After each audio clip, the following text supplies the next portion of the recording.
ерөнхий сайдаа багаар нь дэмжиж.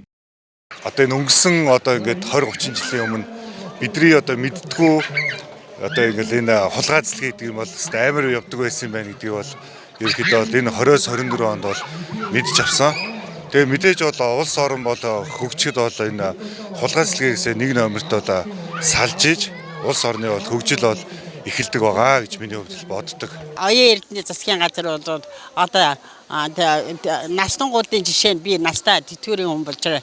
Тэтгэврийн мөнгийг хэд дахин нэмлээ.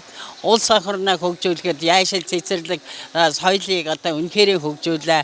Сайхан музей байлаа. Цаашлаа оюун эрдэнэ засгийн газрыг гаргана гэж бодож байна. Авилгачтайгаа нэлээд сайн дэмжиж байгаа юм болов уу гэж бодож байгаа тийм. Энэ ялангуяа энэ залуучууд бас эргээд одоо биднэрт арт иргэдэд хүртэх ёстой байсан үр өгөөжийг одоо хулгайсан нөхдүүдэд тэмцээд ингэж гаргаж чадах юм бол одоо эргээд иргэдийн амьдралд хэрэгтэй юм болов уу тийм. Оюун эрдэнэ засгийн газар үнэхээр их юм хийсэн. Монголын ард түмэнд хэрэгтэй амьдрал нь тустай зүйлийг л одоо сайн хийсэн дээ. Ер нь оюун эрдэнэ засгийн газрын 4 жил сайн ажилласан.